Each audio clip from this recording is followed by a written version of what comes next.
Welcome, students and parents. Jack Delahy here, founder of collegeconsulting.us. And today, I want to give credit where credit is due. I'm often on the lookout for other experts in the college admissions field to see what advice they have, what they're saying. And recently, I've come across what I think is the single most concise, well-written article on how to get into the most elite schools in this country. There's a lot of advice in this article that I actually preach myself. They just use some different terms for it.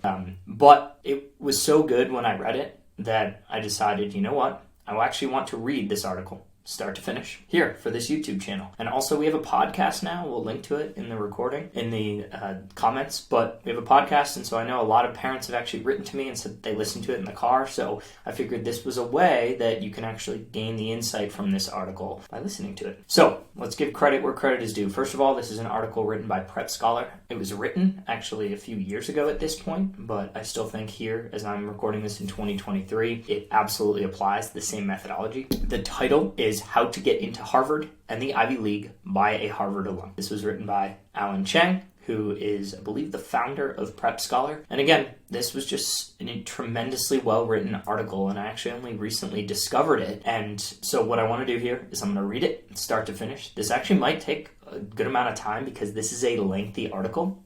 Whenever I want to add my own insights here, I'm going to use the word pause. I'm going to say pause, then I'm going to offer some anecdotes. That way you know the difference between what is Alan's writing and what is my own insight. So without further ado, let's get into it.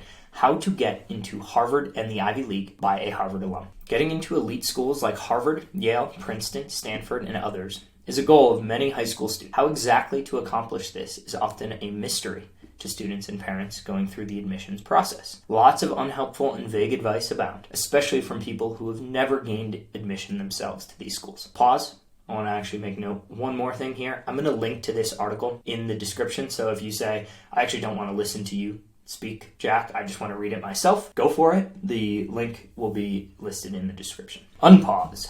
In high school, I got into every school I applied to, including Harvard, Princeton, MIT, and Stanford, and I attended Harvard for college. I also learned a lot about my classmates and the dynamics of college admissions in ways that were never clear to me in high school. Now I'm sharing this expertise with you. I've written the most comprehensive guide to getting into top school. I'm going to explain in detail what admissions officers at Ivy League schools are looking for in your application. More importantly, I'm going to share an actionable framework you can use to build the most compelling application that's unique to you. Pause. I want to be clear here.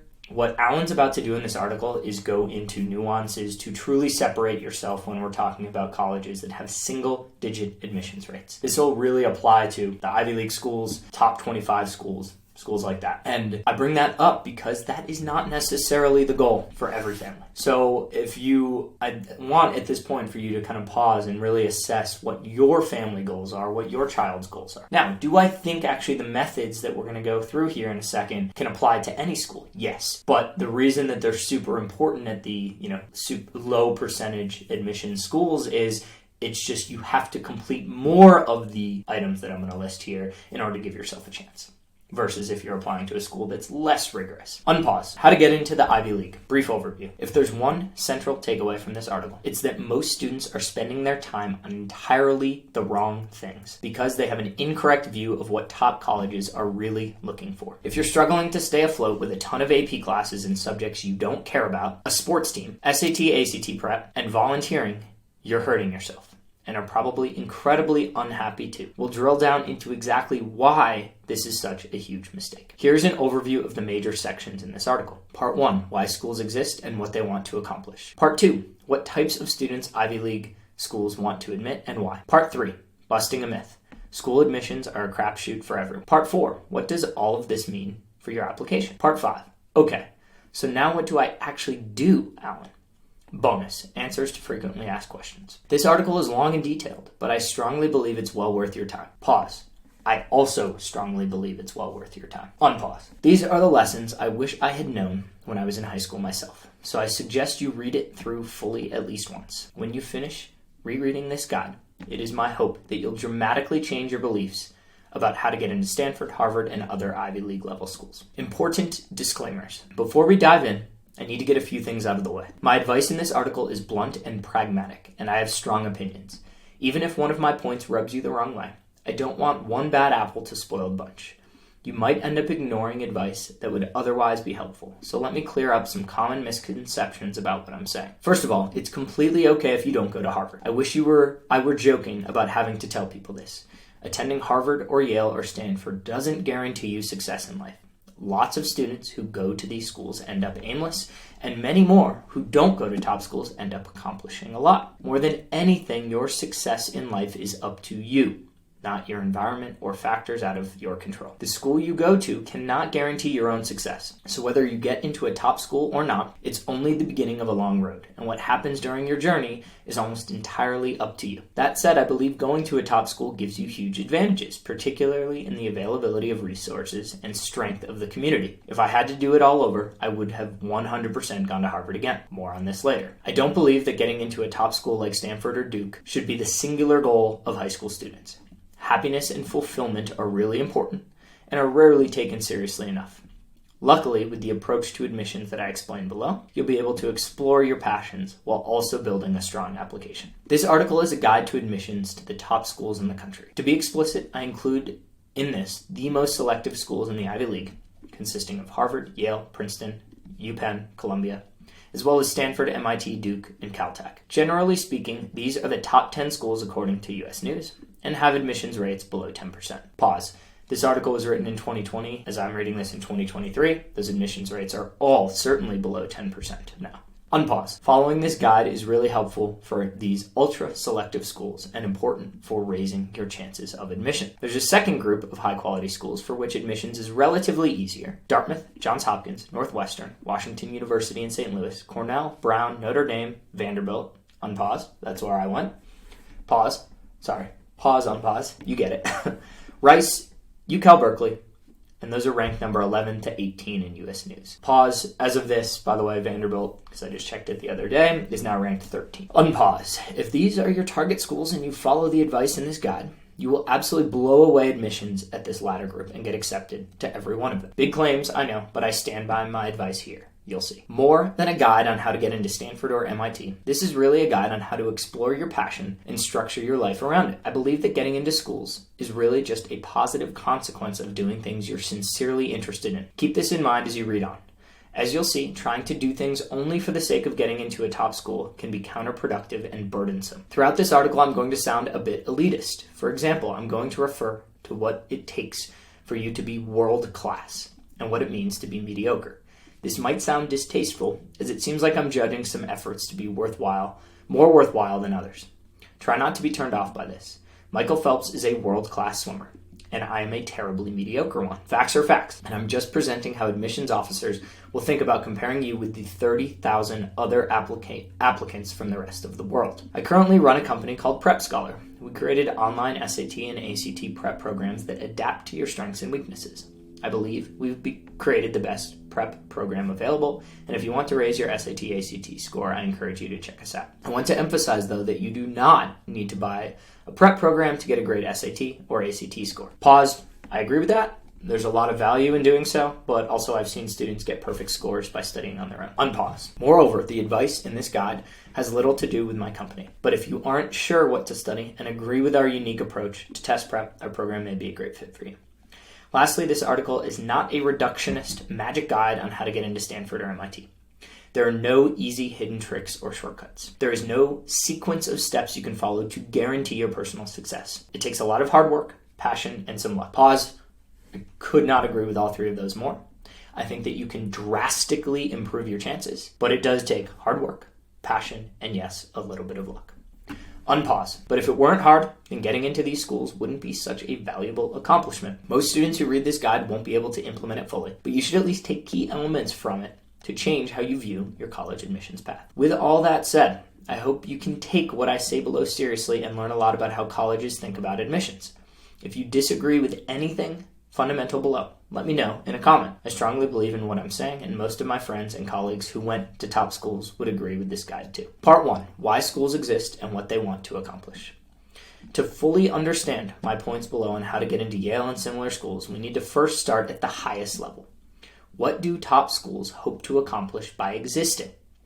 This will give us clues as to how a school decides what types of students it'll admit.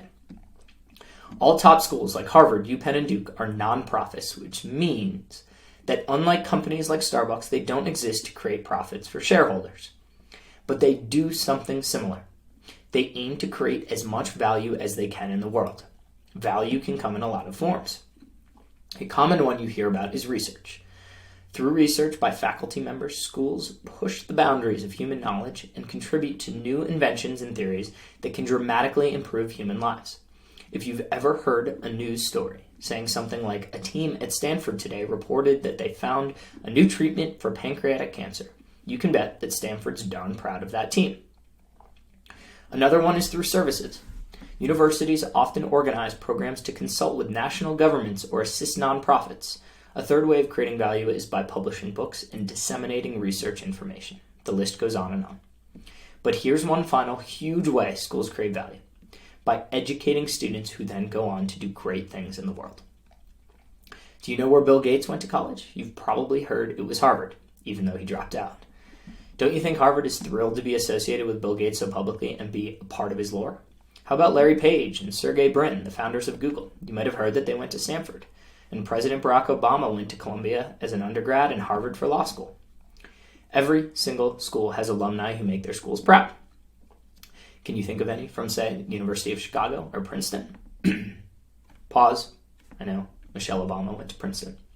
Unpause. By accomplishing great things in their lives, these alumni carry forward the flags of their alma maters and their schools, then get associated with their accomplishments. Think of schools like parents and students as their children. The parents provide a nurturing environment for their children who will eventually go on to do great things. The parents are proud whenever the children accomplish anything noteworthy. And if the children make it big, they might give some money back to their parents. To see proof of this in action, visit the news office website of any school. All schools publicize the world-changing things that are happening at the school and by its graduates. Why do they do this? Because it generates positive feedback loops. Remember this from biology?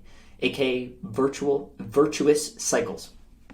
The better the achievements at a school, the better the reputation it has. The better the reputation, the more funding it gets, and the better the students who want to attend. The better the students, the better the achievements the school creates, and this continues perpetually so that places like Harvard will remain at the top of the education game for a long time. For those listening, there is now a diagram showing those three. Better students, better achievements, better reputation, and then it continues. The cycle is virtuous. We know that schools like Princeton and MIT care about creating as much value as they can, including educating their students. Now for the important question. What does this mean about schools?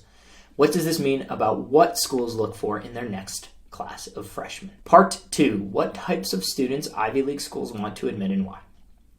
Let's cut to the chase. Schools are looking for two main qualities in applicants. 1, students who are going to accomplish world-changing things. 2, students who are going to contribute positively to their communities while in college and help other students accomplish great things as well. That's essentially it. For every student who enters Harvard or Stanford, the school hopes that he or she will go on to change the world. Again, this can be in a multitude of ways. The student might start the next huge company. She might join a nonprofit and manage a large global health initiative. He might write a novel that wins the Pulitzer Prize. He might even just become a great parent to children who will then also go on to do great things. Just as in quotes there.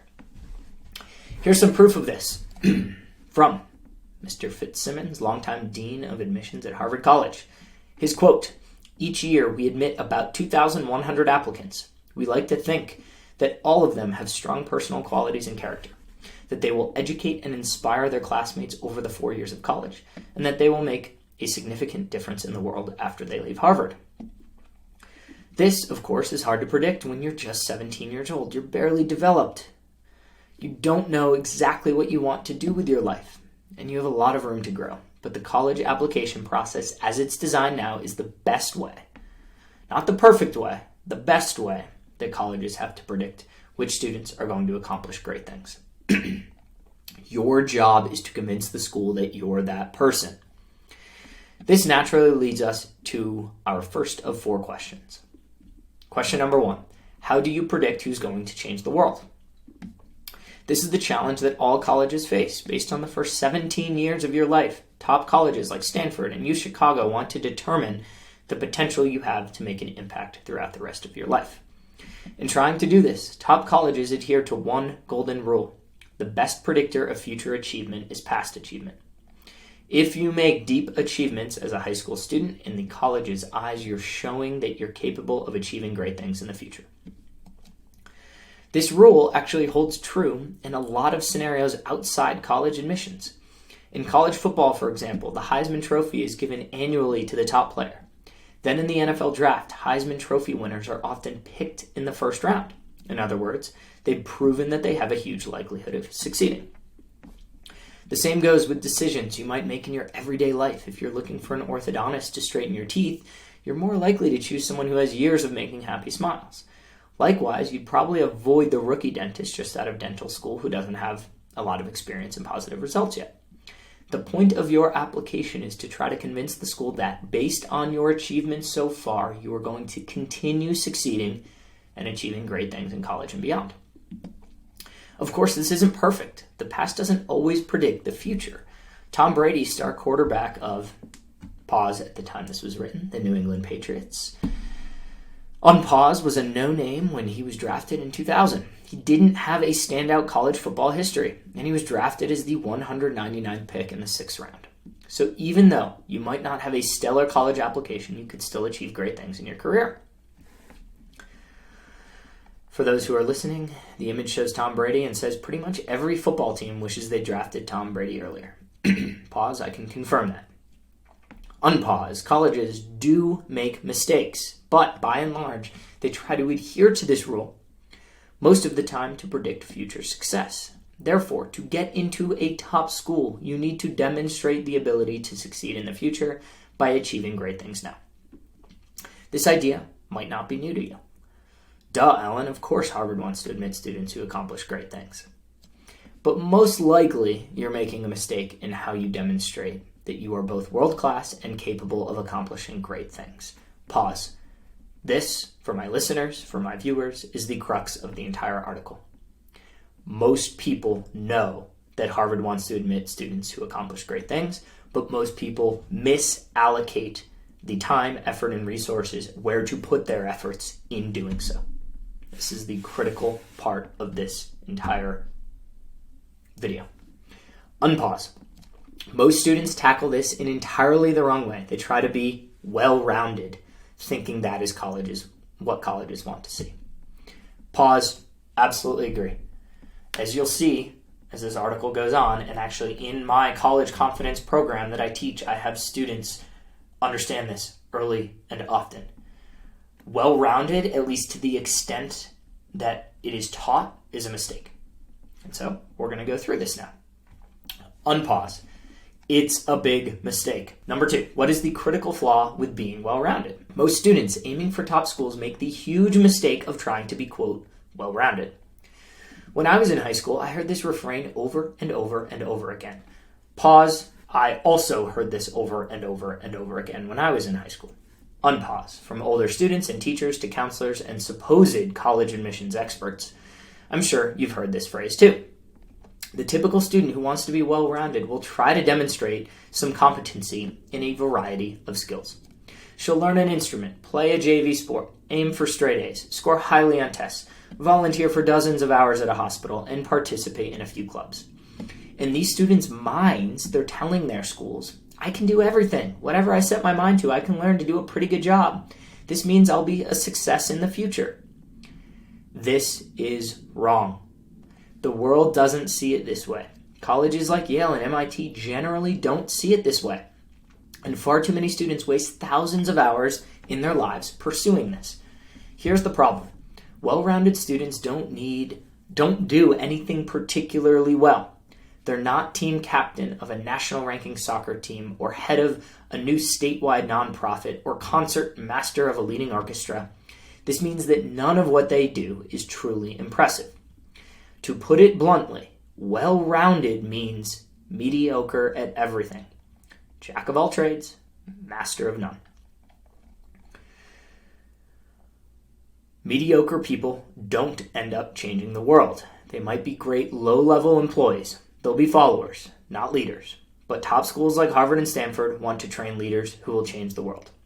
Pause. I'm just going to put out there, here, this is where this article gets very direct, very blunt, very intense. So if things like this are, you're not appreciative of, I completely understand.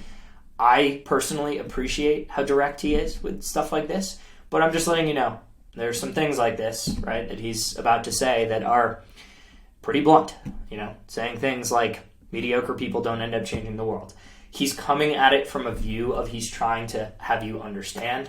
Personally, I probably wouldn't have written it as strongly as this, but again, I do think that the underlying sentiments to everything he says is correct. But I'm just letting you know, if you found that, difficult to take, it's going to get more intense than that. So I'm just letting you know. Unpause. Is this rubbing you the wrong way? Let me pause here. Oh, he paused. Remember above what I said about possibly sounding elitist? There's nothing wrong with being a jack of all trades and master of none.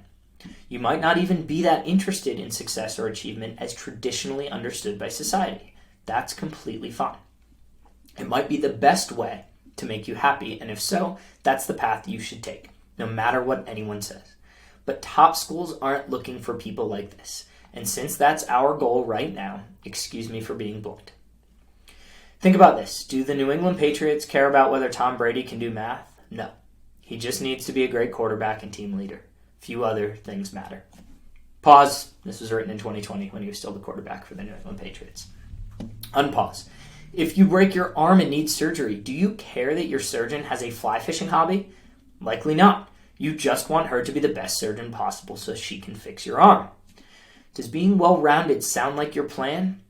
If so, be careful. You're going down the wrong path and you need to fix your course before it's too late. Here's why students make this common mistake. Because they're not yet in the real world. They have a warped impression of what it takes to be successful. In a young teenage mind, it probably seems like to be successful in the future, you should be successful at everything. You need to be charismatic, be super smart in all subjects, have a great smile, and be a great public speaker. Let me clear up this misconception with a lesson I learned the hard way. Number 3, what does it really take to make a difference in the world? In a word, focus. Relentless focus. The world has gotten so specialized now that the days of the successful dilettante are over. Each field has gotten so developed and the competitors so sophisticated that you need to be a deep expert in order to compete. If you become a scientist, you're competing with other scientists who are thinking about the same problems all day, every day, and you're all competing for the same limited pool of research money. If you're a novelist, you're competing with prolific writers who are drafting dozens of pages every day, and you're all competing for the limited attention of publishers and readers. This applies to pretty much every field. There really is no meaningful area that rewards you for being a jack of all trades. I would argue that early stage entrepreneurship comes closest, but it's still far away. If you don't have your head 100% in the game, you're not going to accomplish nearly as much as those who are 100% committed. This is what it takes to make a revolutionary difference in the world. This does not mean you can't have multiple interests. Pause. I stress this often with my students as well. When I start to walk them down this notion of focusing on areas of strengths and diving deep into something you're passionate about to stand out in college admissions, I often get this question of, should I remove everything else from my life? No. Okay? No. But it's about prioritizing. And as you'll see here, this article will now go into explaining exactly how to do that. Unpause. This does not mean you can't have multiple interests. Successful people often have wide-ranging interests and do especially interesting things at the intersection of them. I'm just saying that it's harder to be a true Renaissance man now than it was during the Renaissance, when much less was known about the world. Life necessarily has trade-offs. The more areas you try to explore, the less deeply you'll explore any of them. Note as well that this does not mean colleges expect what you focus on now to be your focus for the future. This is a common worry amongst high school applicants, but the reality is colleges know you'll change and they want you to change. You might be a top ballerina today and a neurosurgeon tomorrow. What's more important is that you demonstrate the capacity for success. If you work hard enough and have the passion and drive to become a top ballerina, the colleges know you'll be much more likely to succeed in whatever else you put your mind to later, because the personal characteristics that earn success are pretty common in all fields. To find evidence of this, we look at what Princeton's admissions office had to say.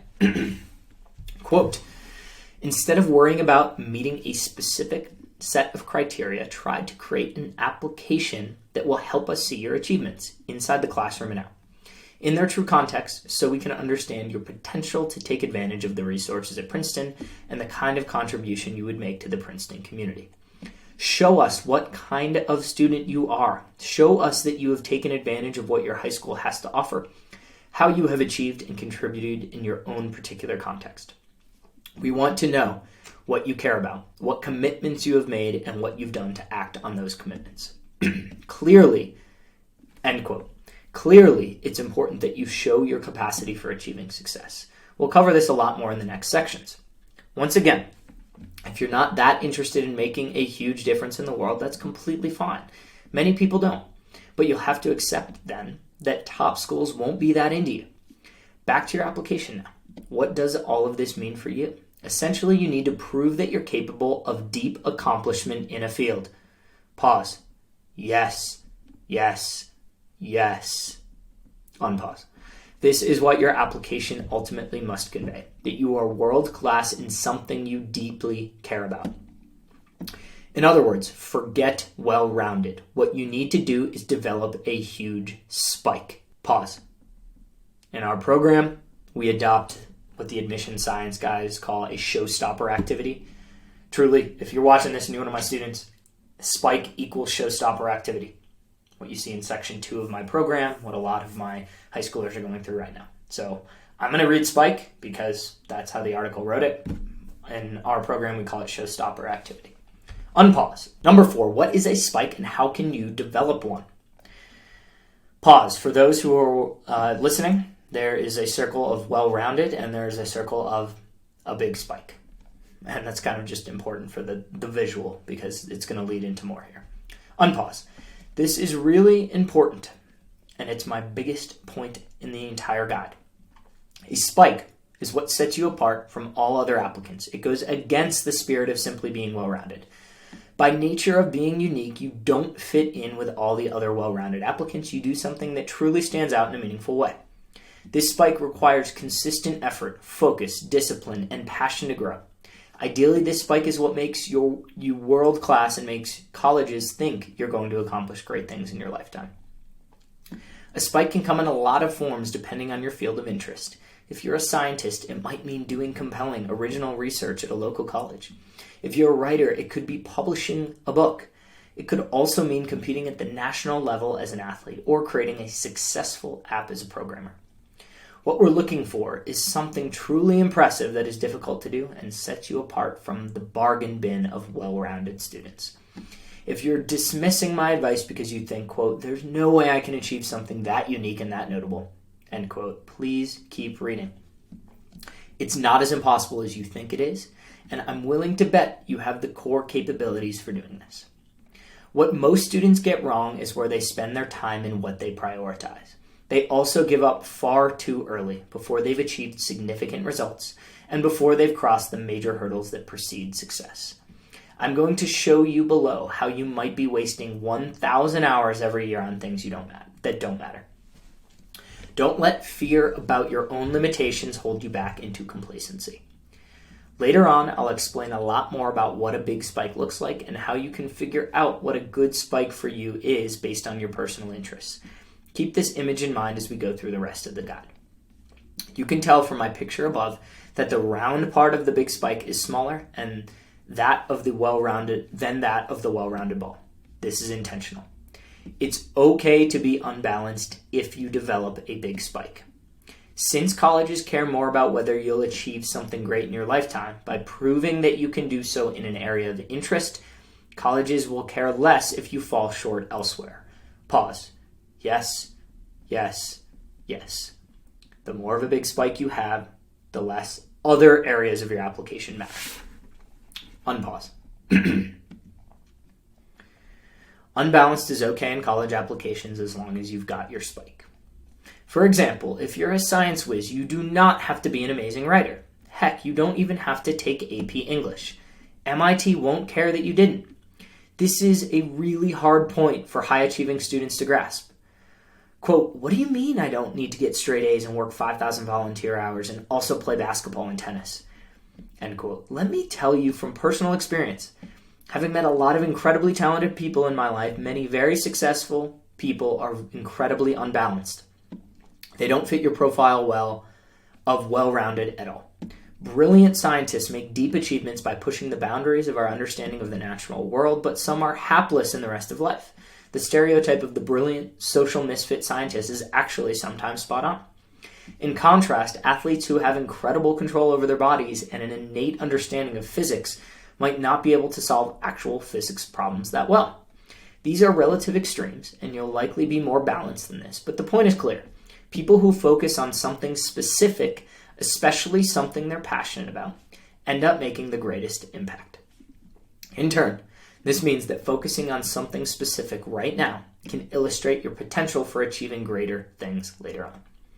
We've covered a lot in this section. To sum up, here are the major takeaways. 1. Top colleges want students who are going to change the world. 2. The best predictor of future success is previous success.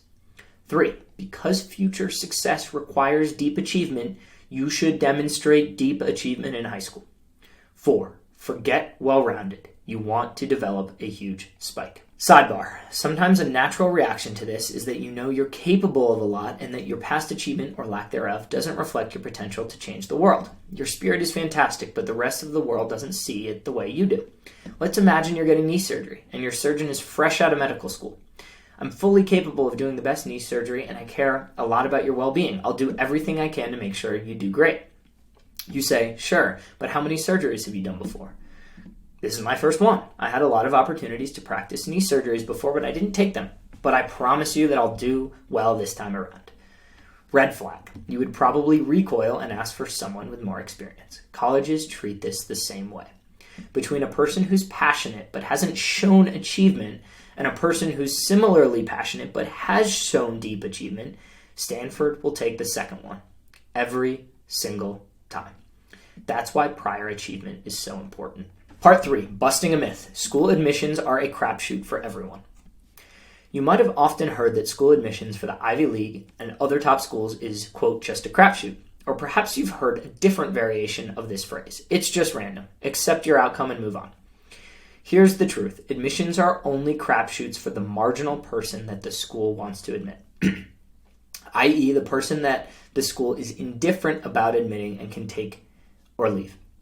Let's pick a specific school, Harvard. This top Ivy League institution gets around 43,000 applications every year and has a mere 5% acceptance rate.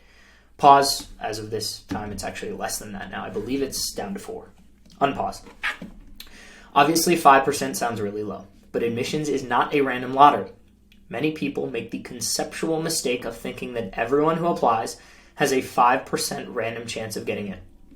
The truth is that everyone who applies has a different chance of admission. If you're a true superstar, your admissions chance is closer to 90%. If you're a weak applicant, your admissions rate will be near 0%. Let's work through some numbers. I'll start off with some round numbers for easier math and then show you the proof from Harvard's admissions statistics. Let's say there are 5,000 world-class applicants in the country. These are all students who have achieved great things in their primary areas of interest, whether that's social work, writing, scientific research, the arts, or athletics. 4 to 5 million high school students graduate every year, so world-class means being in the top 0.1% of all people.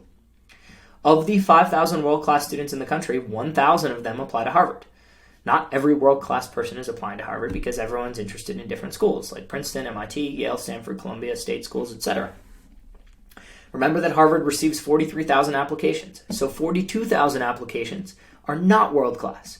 For the sake of simplicity, let's say 37,000 of these are strong and qualified applications, and 6,000 are just totally unqualified and applying for the moonshot. Here's what the breakdown looks like. And we've got a brief chart for those who are listening. On the left-hand side, it's applicant status. On the right-hand side, number of applicants. So you've got world-class, 1,000 applicants.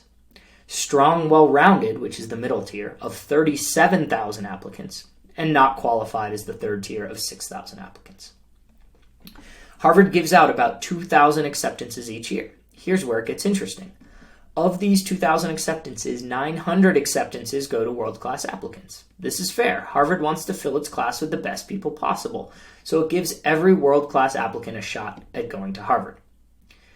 At the same time, the school rejects 100 world-class applicants because they're huge jerks and have terrible personalities that don't mesh well with the school. Now, this means Harvard has 1,100 acceptances remaining. This is still a lot of students, but remember that there are a lot more applicants who are not world-class. As a result, the admissions rate goes way down.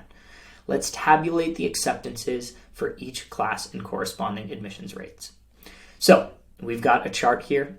We've got applicant status on the left, then number of applicants, number of acceptances, and admissions rate.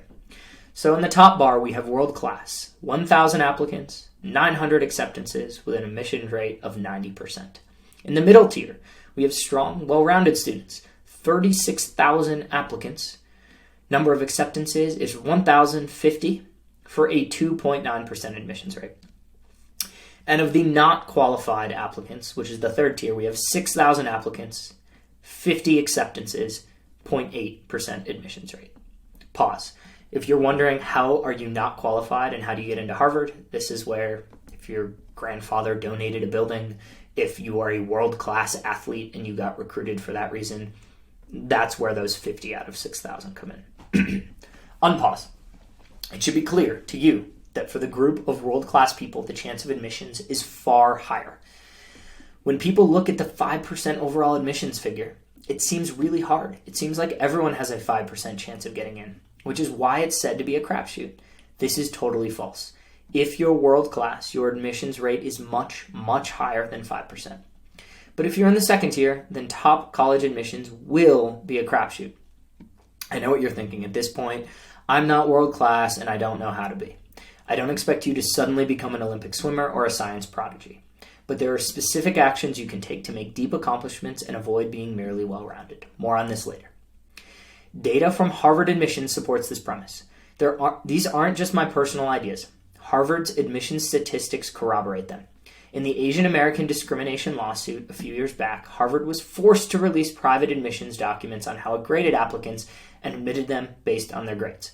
Pause. This was actually huge for just the college admissions world, and I certainly looked at those documents as well. It was kind of the first time that I was able to really see inside an admissions office.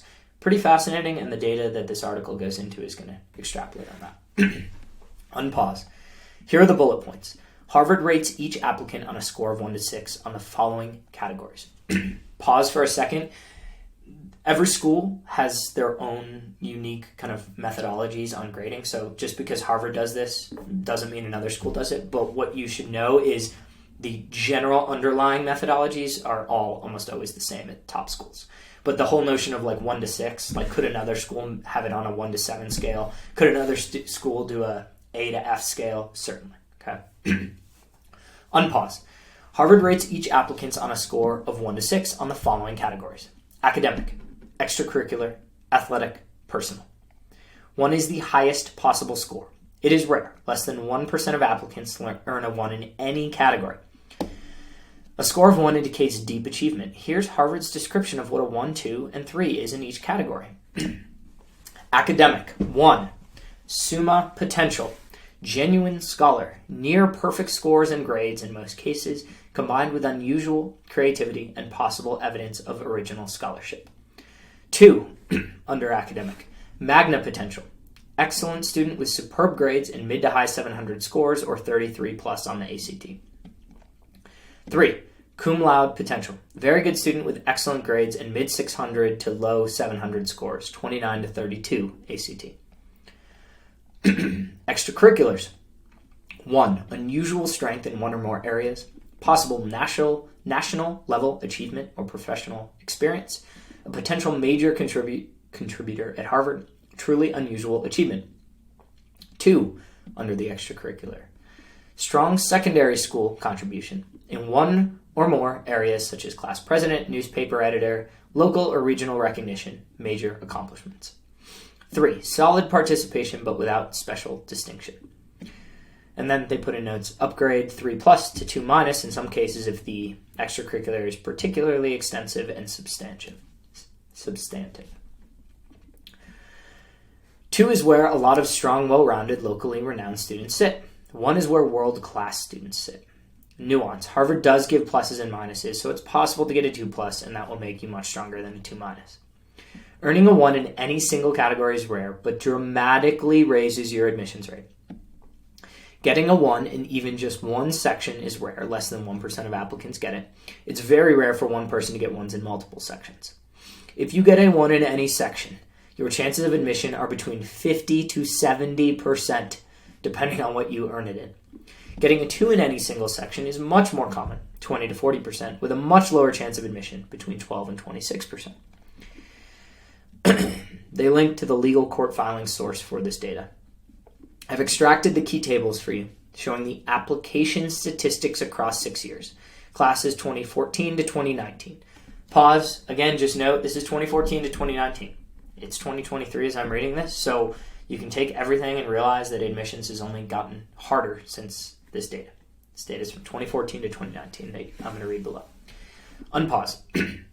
The key point is that most students get a score of 2 or 3 in every category, but the 1s get admitted at rates of 50 to 70%, far higher than the overall admissions rate of 7.4%.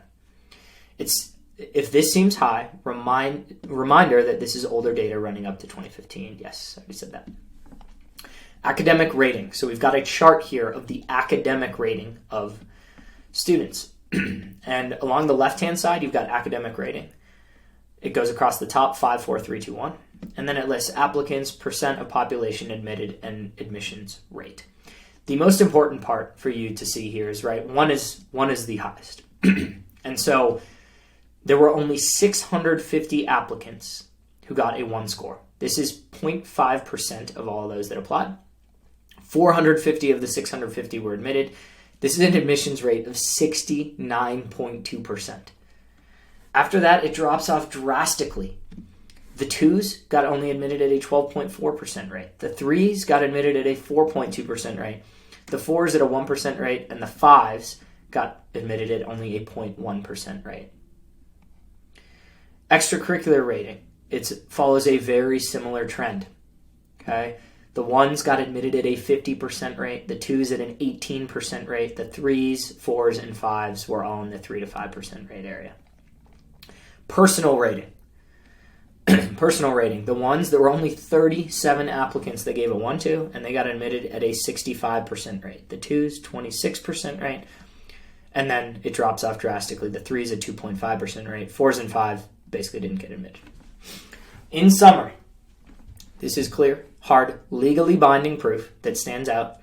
Students are admitted at over 15x the rate of the rest of the applicant pool. Okay? Standout students are admitted at over 15x the rate of the rest of the applicant pool. Some more numbers to put this in perspective. Out of 42,749 applicants for Harvard's class of 2022, 8,000 had perfect GPAs. 625 had a perfect score on ACT. 361 had a perfect 2400 on SAT. Pause. This was back when obviously the SAT was out of 2400. It's now out of 1600. Unpause. 3,500 had perfect SAT math. 2,700 had a perfect SAT verbal. That's a lot of high-achieving students. But these scores aren't enough to get a 1. As you see above, only 0.5% of applicants typically earn a 1 in the academic score, or around 210 students. There are just too many students who perform at the top 1% of academics nationwide. With 4 million high school students per year, 1% is 40,000 students. To get a 1 academic rating requires much more than 99th percentile GPAs or SAT, ACT scores. These are, unfortunately, relatively common. If you want to do more reading, here's a useful summary on Reddit. Here's a similar one on the Washington Post. Here's a write-up and analysis. Here are raw legal documents you can spend hours reading through. Why being well-rounded hurts, Part 2. From the data above, you can see how many more well-rounded students there are than truly standout world-class students. Well-rounded is boring. You have nothing special about you and nothing that sets you apart from other well-rounded people. If you're looking at a bargain bin of basketballs at Walmart, they'll look identical. They're all round and seem equivalent to each other. Some might have slightly higher dimples than others, but that's it. This is what well-rounded does to you. You won't stand out from other students. Everyone's doing the same stuff as everyone else, taking a decent number of AP classes, doing uninspiring extracurriculars such as Key Club, volunteering at the local hospital, etc. And because of the vast numbers of well-rounded people out there who don't have anything remarkably special about them, you have a tiny chance of getting in. Here's another painful fact about being well-rounded. The school doesn't really care if you get in or not compared to the next comparable applicant. This is what I mean by marginal acceptance. Here's an exercise. I want you to think about the very best meal you've ever had. Have one in mind? Think about it. All right. If you have one in mind, it probably sticks out in your mind for specific reasons. Maybe the food was incredible, or you had amazing company, or it was really a special occasion. But your mind went to this number one meal for a reason. It's clearly even better than the second best meal you've ever had. That best meal means a lot to you. Now think about the 20th best meal you've ever had. Waiting. You probably need to think really hard about what this even is. Even though you've already eaten 20,000 meals in your lifetime, the 20th best meal is in the top 0.1%. But still, it's incredibly hard to remember it. And how much more do you care about the 20th versus the 21st best meal? Likely not very much. Admissions works the same way. Top colleges care a lot about their superstars, and they want to make sure they don't miss any of them because this can dramatically change the flavor of their class. They don't want to miss the next Hemingway or Mark Zuckerberg. This is why the admissions rate for world-class people is so high. But the rest of the class, it doesn't matter as much. Of the 1,100 well-rounded candidates from the table above, Harvard could randomly choose 1,100 from the pool of 33,000, and Harvard probably wouldn't change all that much. This is why you'll often hear admissions officers from schools like Yale and UPenn say admissions are really hard. There are way more qualified applicants than there are students we can support. We have to make tough decisions. What they're talking about when they say that is the well-rounded students. Those are where the hard decisions come in. This is my take here. That's where they're choosing the 1,100 of the pool of super well-qualified 33,000. And that's where, and this is my take here, that's where the notion of crapshoot comes in. Because it kind of is. Really, any 1,100 from that well-rounded pool is going to add to Harvard. But again, they're in that second tier. Unpause. They're talking about the well-rounded students. They're not talking about the superstars with big spikes, who are usually clear, automatic acceptances. When you compare with well-rounded, it's truly a tough decision. How are you going to evaluate one bargain bin basketball against another? This is the crapshoot, and the crapshoot sucks. Having talked to admissions officers and witnessed admissions discussions at Harvard, I find it shocking how random admissions can be if you're a marginal acceptance. Admissions officers often go by gut. Something about your application can pique their interest and focus their attention. Equally likely, something about you might give your reader a bad taste in her mouth. And now, because your reader presents you to the admissions committee, suddenly you're fighting an uphill battle. Pause. If anyone is here and you've made it to this part of the YouTube video, a great book, Who Gets In and Why by Jeffrey Selingo, goes into this exact battle. I will warn you, sometimes it's almost frustrating because you will get to see admissions officers pick one of these well-rounded students over another, and you as the reader will say, what? Really? This is, again, what we're talking about when we get into that second tier of students. And, by the way, full transparency, I fully believe I myself was one of these second-tier students and happened to get into Vanderbilt. More on that in a bit. Unpause. To be honest, if you're indistinguishable from other candidates, your admission doesn't really matter to them. Admissions officers do honestly want to create the best class possible, but at the end of the day, this will mostly sort itself out. So unless you really strike a chord in the reader, she won't fight that hard for you. This is the critical difference between students and colleges in how they view a single application. In your mind, your application is a special snowflake, constructed carefully piece by piece over years of your life and deserving hours of scrutiny by the school arbiters. In their minds, they're sorting through literally thousands of applications. World-class students are clear. From the second-tier bin of comparable, undifferentiated applicants, their choice doesn't matter a whole ton. It's hard to tell who's better among them at this point, and everyone seems equally qualified. So largely, they just go by their guts and choose people they like a bit better. This is the crapshoot. You want to avoid the crapshoot. The crapshoot is not fun, and it's not for you. Tell me whether this story about your life sounds familiar. In my work at PrepScholar, I work with thousands of students across the country. This is one thing I hear over and over again. Quote, I just don't have any more time in my schedule. I have a bunch of AP classes, sports practice, marching band, and volunteering. I get home late and work on my homework until 1 a.m. I'm barely struggling to hang on, and it all feels like it's going to unravel at any second. Pause. By the way, a lot of that kind of describes a lot of my high school experience as well. Unpause. Does this sound familiar? Do you see yourself fitting this profile? I'm sorry that you're stressed out. If you're a high-achieving student, high school is tough because admissions gets more competitive every year. Unfortunately, most of what you're spending your time on is probably not raising your chances of getting into Princeton.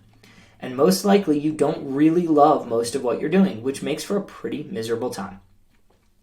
The good news is, it's not too late for you. I'm going to talk about how you can cut out the crap and build a much stronger application while spending your time on things you really care about. Pause. Yes, yes, yes. This is why in our program, our college confidence program, our multi-year program, we stress how much more valuable our coaching is when we get students on the early side, as freshmen, as sophomores. Because what we're about to dive into here, as we kind of round out this article, is how to build up a strong, what we call at collegeconsulting.us, Category 4 of admissions, aka your story. This allows you to have that spike that they talk about. But the critical thing here is a strong story, a strong spike takes time. It's nearly impossible to build a spike senior fall right before you apply. Spikes take time. So if you're listening to this and you've got younger students in high school, please listen up. This will be really helpful for you. Now, if you have older students, juniors, maybe even a senior, I still think this will be valuable. But again, it's just more valuable the more time your child has to do this, to plan out your next several years. Unpause. Remember my biggest piece of advice. Forget well-rounded. What you're looking to develop is a huge spike. Let me repeat what I said earlier. That spike is what sets you apart from the other applicants. That spike makes you hard to fit into the bargain bin of well-rounded balls. This spike requires consistent effort, focus, discipline, and passion to grow. Ideally, this spike is what makes you world-class and makes colleges think you're going to accomplish great things in your lifetime. This spike comes in a lot of forms depending on your field of interest. If you're a scientist, it might mean doing compelling original research at your local college. If you're a writer, it might mean publishing a book. If you're an athlete, it might mean competing at the national level. If you're a programmer, it might mean creating a successful app. What we're looking for is something truly impressive that's difficult to do and sets you apart from the bargain bin of well-rounded students. Pause. In our program, we have an entire exercise where we walk students through this, and it's called Different is Greater than Difficult. Unpause. Make no mistake, this is hard to achieve. That's why it's so special. There is no secret that will suddenly create something world-class for you, but it's also probably closer to reach than you think. Many students try to develop a spike or hook in their applications, but where they fail is that they don't put in enough time. Pause. Time. Super important. Enough time. Unpause. They don't optimize the way they achieve their goals, and they give up when the going gets tough before they achieve something meaningful. As I'll soon explain, often the way you demonstrate this spike is in your extracurriculars. What does this mean for the rest of your application? Aside from extracurriculars, you also have to worry about your GPA, SAT, ACT scores, letters of recommendation, and personal statements. Your application's job is to support the story around this spike. Every piece of your application should be consistent with this story. This leads to my second biggest rule. You do not need a perfect application all around. Instead, focus on your strength. That is your spike, even at the expense of other aspects of your application. Are you a science fanatic? Then you need to show that you're super strong in math and science. It's okay to be weaker in English if that's the case. Are you a writer who can't stop crafting stories? Show that you have a great talent and achievement in your writing. You don't have to ace calculus. Are you being recruited for a sport? Then you don't need to be great at academics at all, just good enough to get through college. Focus the rest of your time on getting better at your sport. Pause. As the book Who Gets In and Why goes into, athletic recruiting is a cheat code in admissions. And if you're a really good athlete, that is your spike. Remember back in the chart when they showed that there was 0.5% of applicants who got in with a horrendous academic rating at Harvard? Occasionally, if you're a good enough athlete, you can bypass the entire academic threshold. I'm not saying that's right. I'm not saying that's wrong. I'm just telling you all, listeners of my channel here, how it is. Unpause. Remember, no one cares that Tom Brady isn't a mathematician or that Mark Zuckerberg isn't a gymnast. That said, you can't totally fail in the rest of your application. There are some things you can never do, like show a serious ethical lapse or have a terrible personality. No amount of achievement will overcome the perception that you're a huge jerk who no one likes to be around. Colleges want to admit students who will be positive additions to their communities. You also need generally strong academics. Academics at top schools isn't trivial, and colleges want to make sure you can survive comfortably without too much trouble. You usually can't apply successfully with a 20 ACT score unless you do something truly groundbreaking. I talk more about academic requirements in the FAQ below, so be sure to read to the end. So, you should look generally competent in the rest of your application, and you should take challenging classes in your area of interest. But overall, colleges don't care that much about things that aren't your single strength. Once again, your ability in your passion contributes more to your success than being well-rounded does. What do strong spike applications actually look like? Pause. We're now getting into the specifics. I know we're a full hour in, but I think it's so important you have all of that background. Now we're getting into actual actionable steps. Unpause. I've been talking abstractly for a long time. Let's make this more concrete. For illustration, we'll walk through 2 example applications for people with very different application profiles. For these, we'll look at the major components of the application. Grades, GPA, grades or GPA, test scores, extracurriculars and awards, recommendation letters, personal statement, aka the Common App personal statement essay. In general, extracurriculars are where you will develop your spike. This is where you can truly stand out since the other components are standardized between most applicants and don't differ much. But as you'll see, the other pieces will all be part of your consistent story. Profile 1, the science superstar.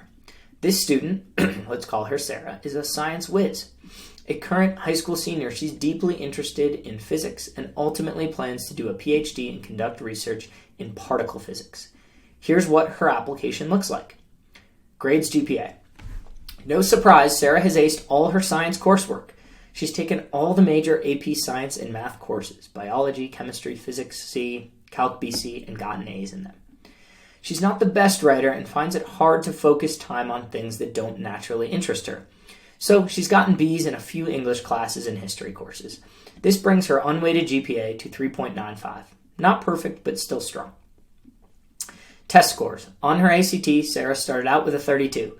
She found a good tutor from her local area, and she ended up scoring 34 on math, 36 on science, and 32 on both English and reading. For her AP exams, she scored 5s on all math and science tests, and 4s on the AP English and US history tests. Extracurriculars and awards. This is where Sarah really shines. Her largest achievement was participating in the US Physics Olympiad Study Camp, which selects the top 20 students nationwide after a series of demanding qualifying tests.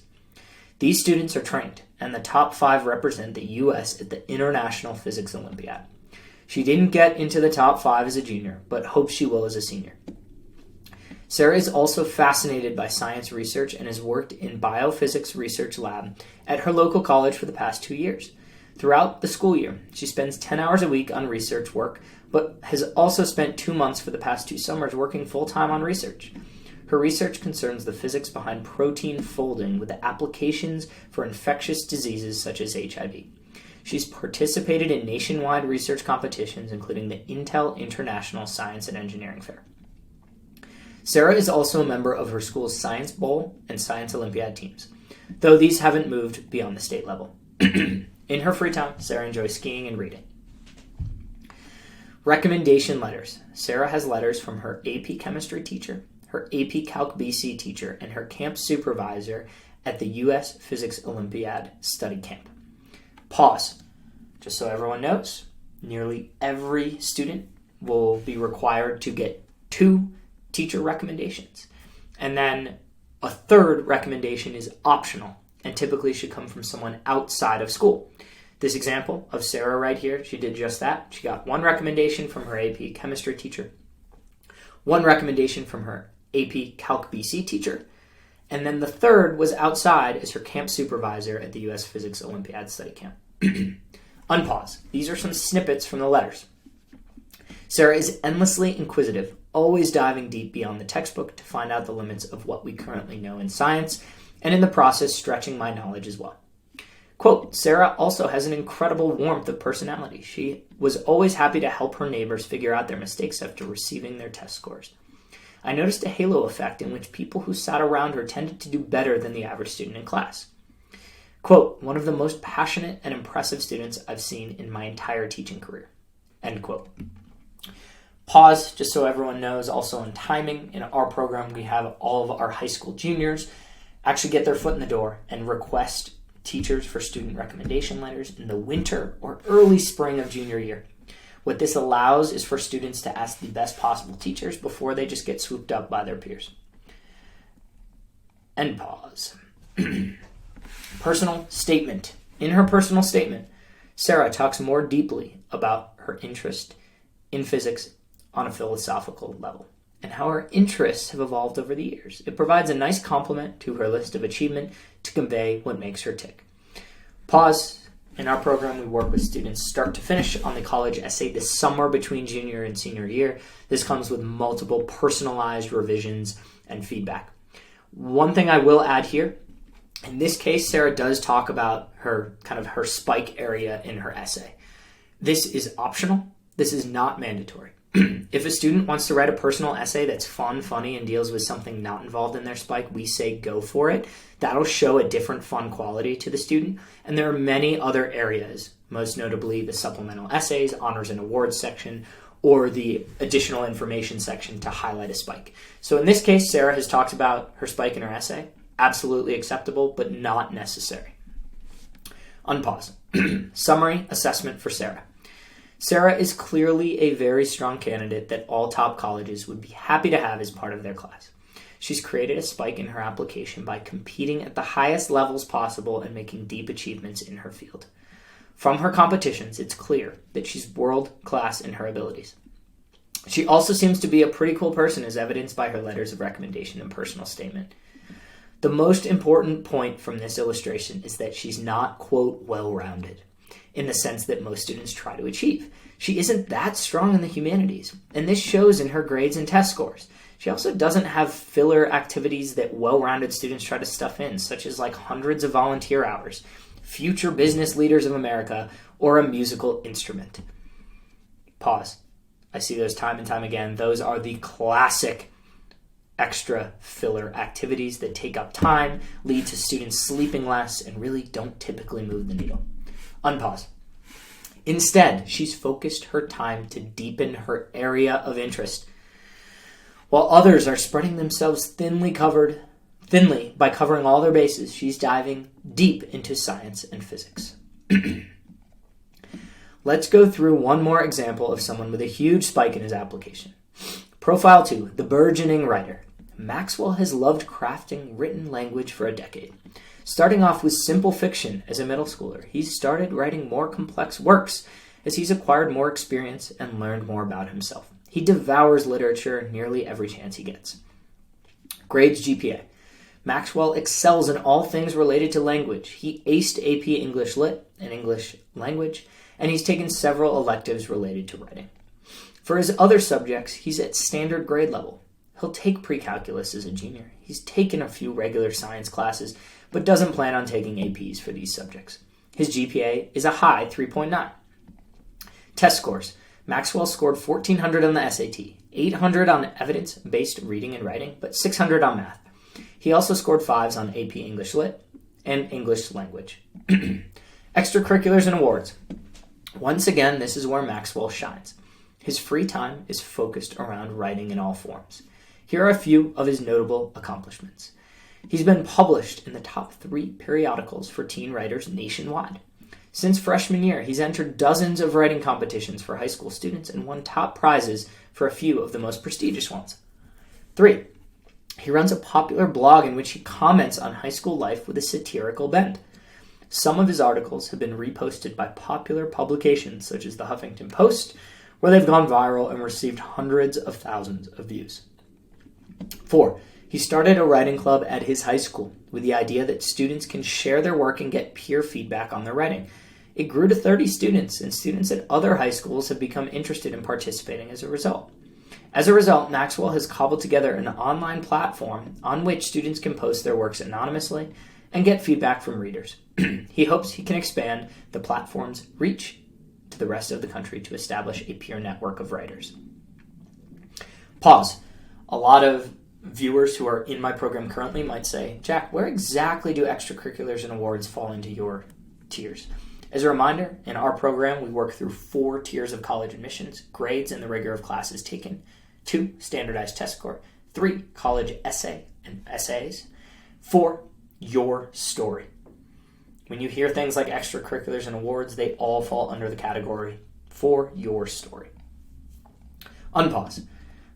Recommendation letters. Maxwell asked for 2 letters from his teachers, one of whom is the supervisor of the club Maxwell started. They both speak to his genuine passion for writing and initiative in pursuing his art in a school that doesn't have a lot of structure to support it. They also comment on his cheery personality and how he's a class favorite. Personal statement. Maxwell writes a statement about his process for writing and how it's symbolic of his general approach to life. Of course, because of his deep experience in writing, his statement also stands out in its eloquence and vividness. Summary assessment for Maxwell. Clearly, Maxwell is an accomplished writer. He's honed his craft over years and is now producing work that's recognized by publications. He also shows his passion and initiative by spotting a need, i.e., peer feedback for high school writers, and creating a group around it. His accomplishments are world-class. Few other people his age who are interested in writing have achieved as much as he has. Once again, though, he doesn't have a perfect application. He's not strong in math or science, and he's not taking the most challenging courses in these fields. His SAT score is below average for a school like Harvard, but his spike, his writing-related achievements, more than make up for this. Recapping application profiles. I hope the point is clear now. A big spike is truly impressive. It requires innovative thinking, hard work, passion, and focus. That's why these achievements sound so impressive to you. They wouldn't be so impressive if literally every student could do them. But they're also easier to achieve than you think, as long as you structure your life and time the right way. Furthermore, I want to stress that you do not need to be a perfect applicant to get into Harvard or Yale. In fact, there really is no such thing as a perfect applicant. Why? Because by focusing deep on something, you'll ultimately need to make compromises somewhere else. Pause. This is a fact of life. In our program, we stress students sleep 8 hours a night, have great dinners every night, love your parents, enjoy your family, enjoy your friends. If you're going to focus on a spike, other things are just going to have to fall off. And what we try to preach is that's okay. Balance in life is critical. Unpause. There is no one in the world who is an Olympic athlete, a Nobel laureate, and a legendary rapper all at the same time. So stop feeling bad about yourself. Focus on what you like doing and what you're good at, and keep doing that.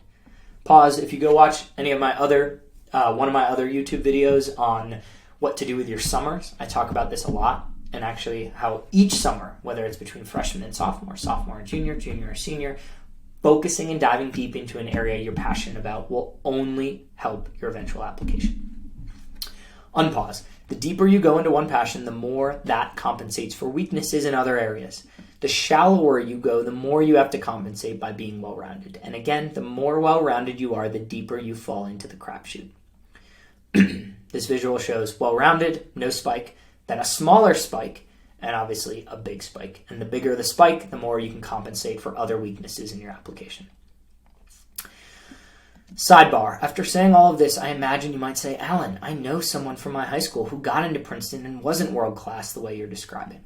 Did that person apply to multiple top 10 schools, and did she get into most of those schools? If so, I would argue that she was world-class. When school wants you, you're doing something that really sets you apart and makes each school take notice. You should ask her what she did and see whether I'm right. If not, then I would say she was one of the lucky ones who got in as part of the crapshoot. Pause, remember that's that kind of second tier, right? In Harvard, that's the 32,000 applicants who are second tier and solid applicants vying for 1,500 spots. Unpause. Something about her caught the eye of an admissions officer at Harvard, which got her in. This didn't happen at other schools, so she didn't get it. I'm not trying to be a snob here. I'm sure she's an awesome person. She's very competent. She deserves her success, and she's going to do great in life. But if she had a stronger record of achievement, more schools would have wanted her. Once again, if you're aiming for top schools, you don't want to be part of the crapshoot. You want to try to build yourself to a level at which Harvard, Yale, Princeton, Columbia, and Stanford are all dying to give you a chance to attend their school. Part 5. Okay, so now what do I actually do? I know all of this is overwhelming. These applicants have accomplished so much that it seems like only something you read about in the news, not something you can accomplish yourself. The reality is there are thousands of students who achieve things like this in different fields, and you can be one of them. There's no question that it takes focus, discipline, competency, and passion. But it actually takes less raw talent than you think. Society in general overvalues cleverness and undervalues pure determination and hard work. Just by taking the time to read all the way down here, you're showing that you care more about your personal success than most other students do. This means that you can do it. I'm really not BSing you or trying to blow up your ego. You can make this happen through sheer force of will and structure in your life. To make this concrete, we're going to do a 2-step exercise. Step 1, think big. What can be your spike? I want you to take a moment and think ambitiously, freed from the constraints you're facing in your life. Pause. If you're watching this and you're in my program, we go through this in section 2 in detail. This is called the story, path, showstopper activity exercise that I created even before I read this article. We then follow up with the different is greater than difficult exercise. So very, very similar overlaps, but obviously for those who aren't in my program, keep listening. Unpause. Let's say you had to go to school but had zero homework and you didn't need to do any studying or test prep. Pause. This is exactly what I call my Saturday morning test. It's amazing how much overlap there is. Unpause. This gives you about 40 hours every week outside of school. What do you think you could achieve in this time over a full year by pursuing something you are really interested in? Think big. Here are a few examples. Like a particular academic subject in the sciences or humanities, try to find a national level competition that you can rank well in. Find out how to excel in that competition and work hard to meet the challenge. In the sciences, there are well-known Olympiad competitions, as well as Science Bowl and Science Olympiad. In the humanities, there are competitions for speech and debate and writing, example, essays, poetry, etc. Passionate about a unique cause, try to start a club or nonprofit group. Use methods that you know well to raise awareness, like social media and Kickstarter. Imagine if you started a viral phenomenon like the ALS Ice Bucket Challenge. Try to do something good in a quantifiable way. Consider the number of people you could help, the number of students you could teach, or the amount of money you could raise. Imagine recruiting your friends to help you out and growing this into a nationwide effort. Interested in computer programming? Technology barriers have been lowered like never before. Think of a useful tool you'd want in your everyday life, build it, and then publicize it. How about releasing a mobile app and putting it in the App Store? Considering becoming an academic, try to organize your own research internship at your local college. Approach professors with a passion for learning and long-term commitment, and they will be far more likely to consider training you. Have a hobby you enjoy? Think about how you can take it to a more impactful level. Can you showcase your expertise in this hobby somehow and achieve recognition? How about spreading your passion to other interested people by acting as a mentor? Pause. Cal Newport has an entire book basically on this. It's called How to Be a High School Superstar. And You can go find it on Amazon. Really, really valuable. But the thesis is he actually finds students who get into Stanford and Harvard and top schools who have B's. And the theory is, okay, how did you get in? And a lot of them who he highlights actually just had a hobby that they explored so deeply and so passionately, it stood out in college admissions. Unpause. Don't worry if your true interest seems silly. Interested in makeup and beauty products? Consider starting a high-quality YouTube channel catering to a niche audience such as high school students or budget-strapped buyers. Imagine if you had 100,000 subscribers. Or what about video games? What if you started a nationwide high school gaming tournament? These are just the more obvious suggestions. There are a lot more better ideas you can come up with on your own. You know way more about your interest than I do, and you know what's considered exemplary in these fields. You can also come up with unique opportunities that no one else can. These are not only massively rewarding and fun for you to work on, but also truly impressive for your college application. The key here is that you need to show something of meaningful achievement. You don't want to just create a random YouTube channel. You want to get 100,000 subscribers. You don't want to just make a mediocre app. You want to get it ranked in the top 100 in the App Store. Again, think big. I'll pause here. I do agree with this, obviously, that getting 100,000 subscribers is better than having one. But what I will say is baby steps. And I think it's important that you don't think about, I'm only making this YouTube channel to get 100,000 subscribers.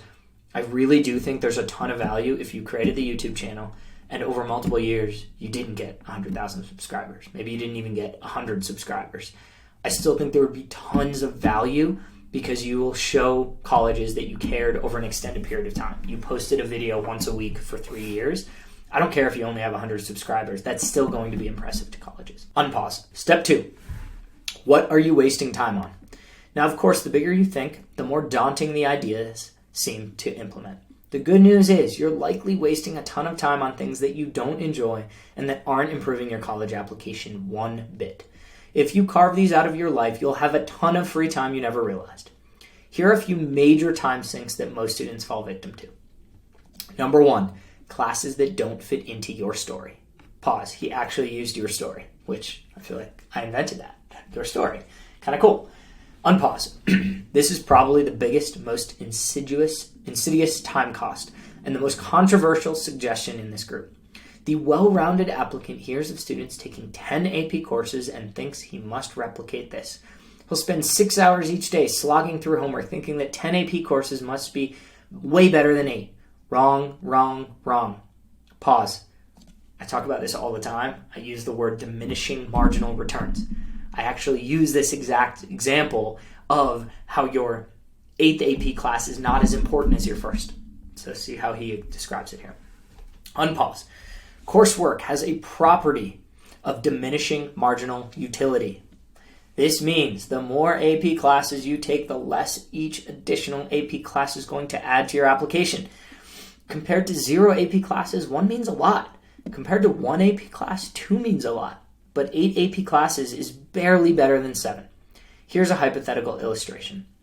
And for those listening, it's just a chart that shows diminishing marginal returns. It's kind of like a reverse hockey stick curve, where basically the actual benefit to your application of your 8th to 9th to 10th AP is very small, but obviously from your 0 APs to 1 to 2 is significant. This is an economic concept that applies to a lot in life. Whether it's times wearing a new outfit, number of kisses from your crush, or times gone to Disneyland, most things tend to follow this curve. AP classes are no different. How much time does an extra AP class cost you? Let's say beyond the normal class, there's an extra 5 hours per week of homework and studying for tests and 36 weeks in a school year. Let's say in preparation for the AP test, you also study an extra 50 hours. In total, this means an extra 230 hours. 230 hours is a lot of time in 1 year. To put this into perspective, that's 6 weeks of full-time work for a normal 40-hour per week job.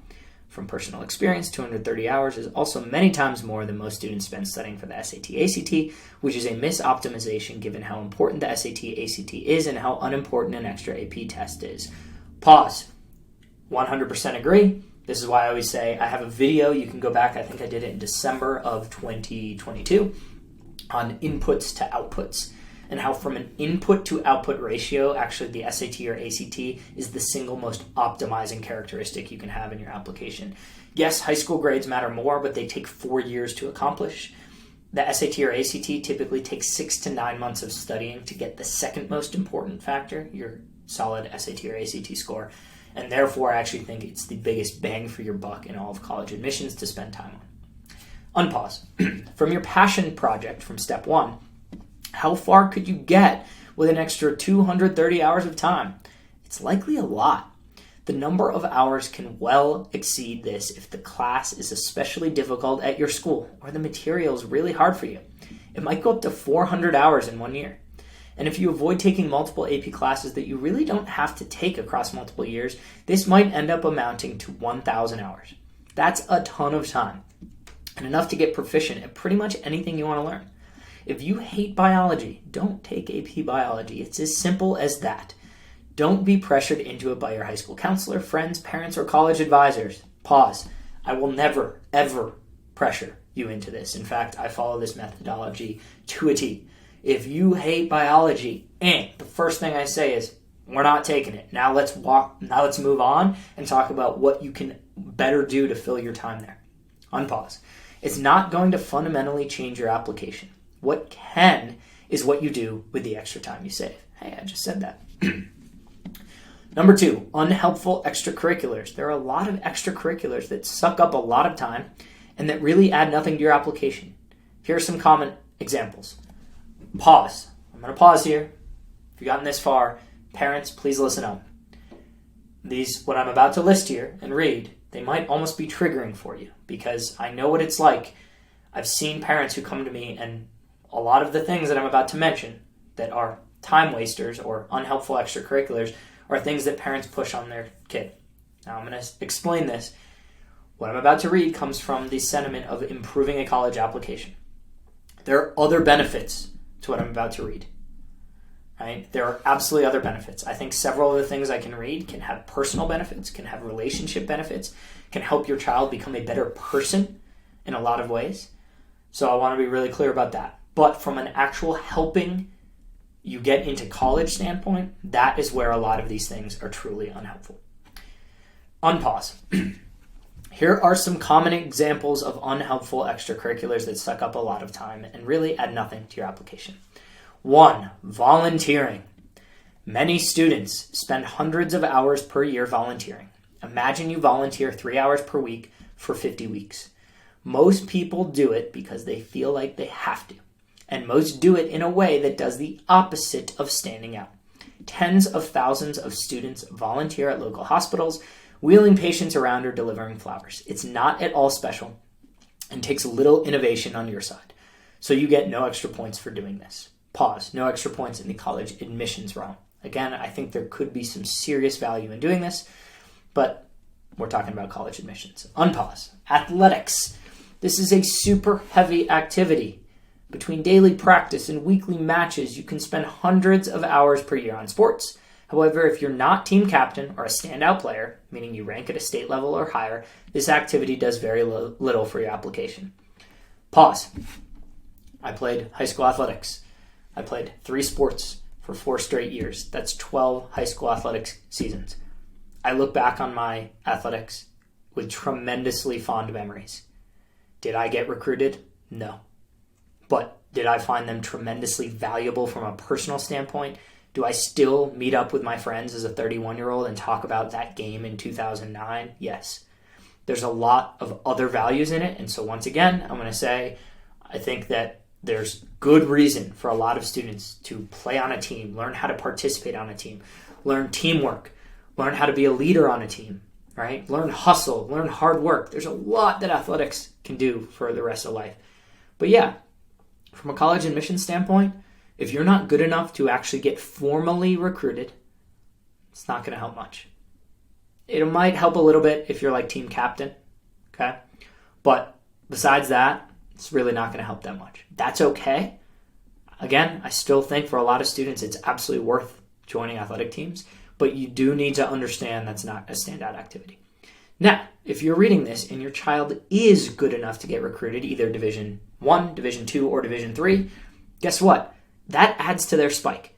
Like I said earlier, athletics is a spike and can drastically help you short circuit the college admission cycle. It can be a cheat code, right? So just keep all that in mind. Unpause. 3.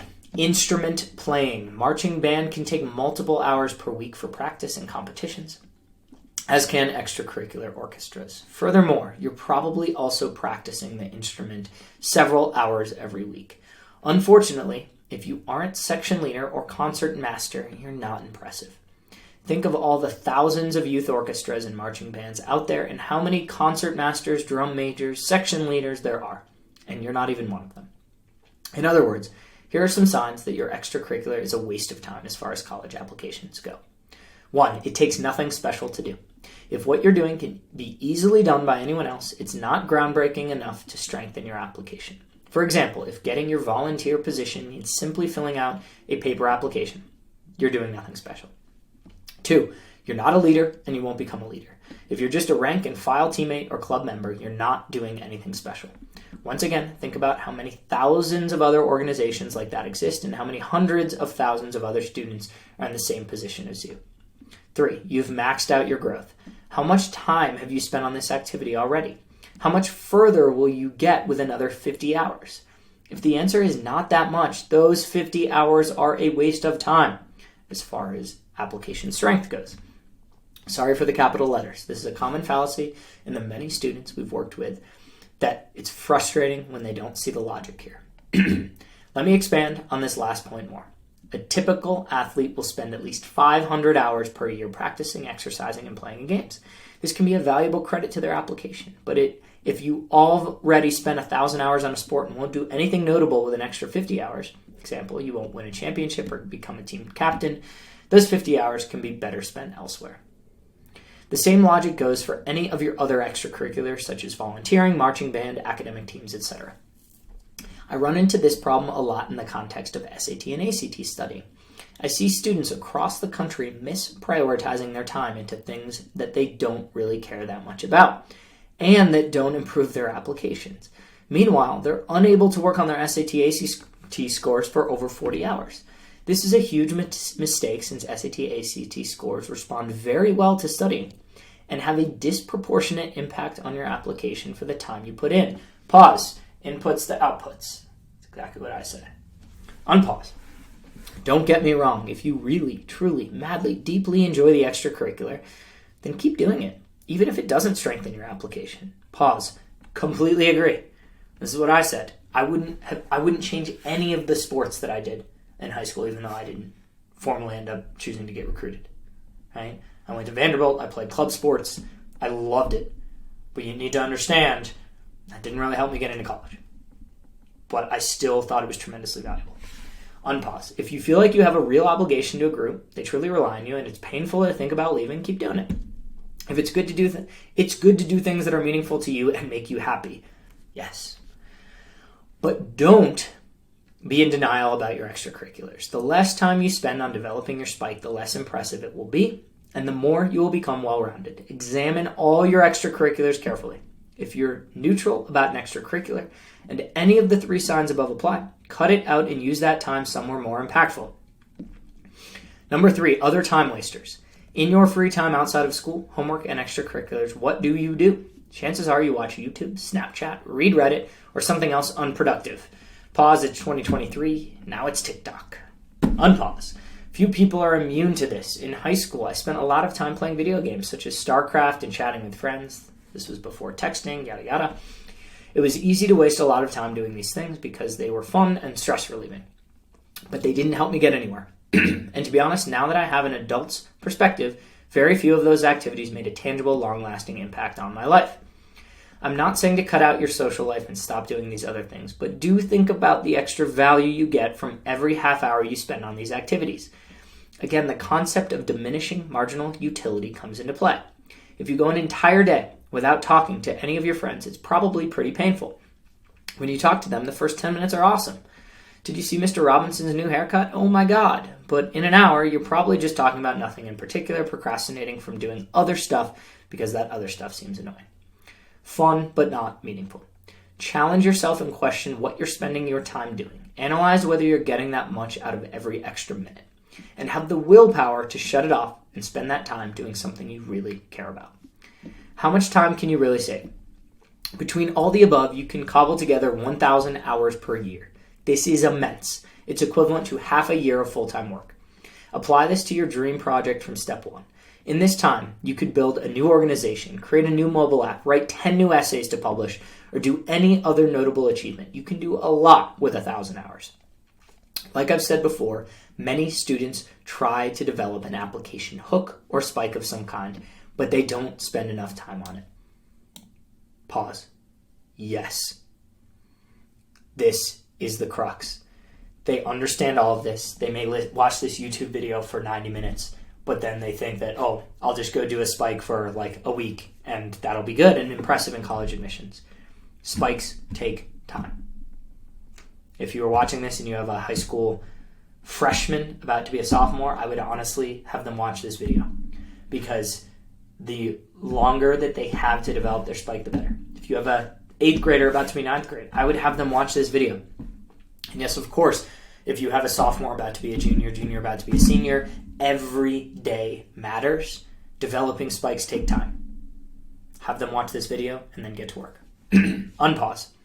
They give up far too early before learning the critical best practices that make something work. They have too many distractions in their life with things that don't help their application. Your aim is to accomplish more than the typical well-rounded student does by focusing your time and being smart about learning from your mistakes. Done correctly, this kind of thinking requires you to have insight into yourself and your weaknesses. This is the kind of optimization in your life that you need to achieve deep success in high school and throughout your life. While it may seem daunting or painful at first, I bet that you'll quickly enjoy the time spent developing your spike a lot more than the time you spent just being comfortable. Again, if you're not willing to do this, that's fine.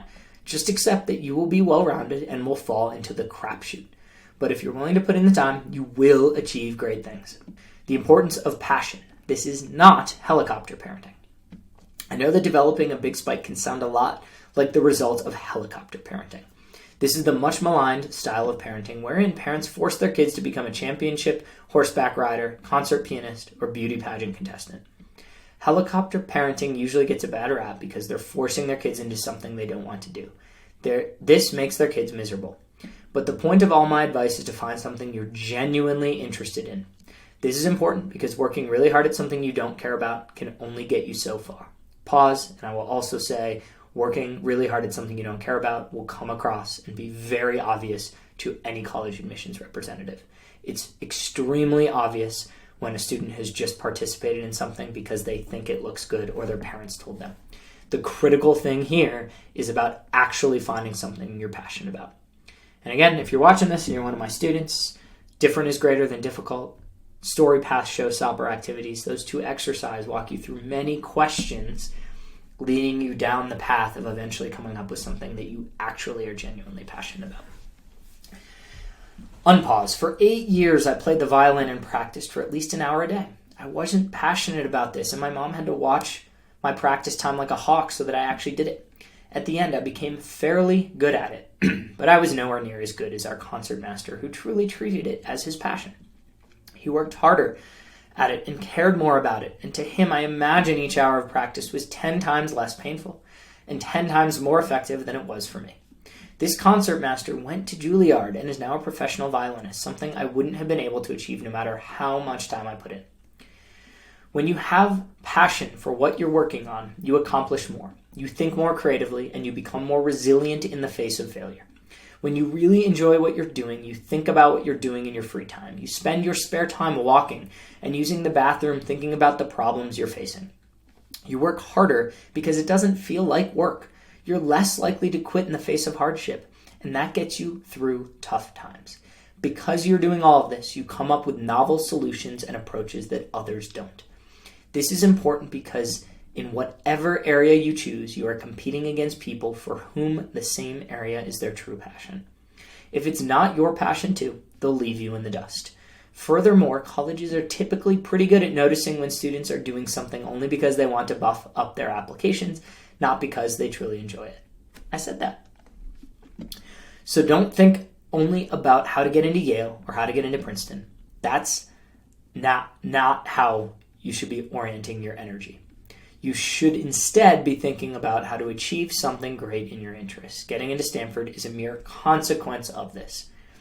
Working on your spike should not feel miserable. It should feel joyful, that you're grateful you get to do it every day. Regardless of whether you get into Harvard or not, regardless of whether you end up world class or not, the ironic thing is this type of passion tends to produce the most impressive spikes. People who try to force world-class performance without real passion rarely get there. And I know, since I've forced this in a few different areas of my life.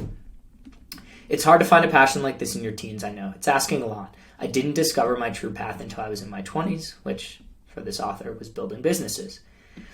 Is this early specialization, and is that bad? People who are afraid of early specialization, especially parents, worry that they're pigeonholing their kids into a narrow field at the exclusion of other things and reducing their future options. I get this concerns about this a lot. I address the problem in more detail in my FAQ and comments. Keep reading to the end of the page, but it's so common and important I want to address it here. Again, my advice in a nutshell is 1, to find your area of genuine interest, and 2, keep pursuing it to achieve as much as you can. Building your spike does not mean you need to keep doing that interest for the rest of your life. Colleges expect you to change a lot as you go through college. What they are looking for is evidence of the potential for achievement, and that can be in any field you choose, even one that isn't consistent with your career down the line. Building your spike does not mean you have to give up everything outside of that spike. Just because you want to focus on software engineering doesn't mean you have to give up your love of writing poetry as a hobby.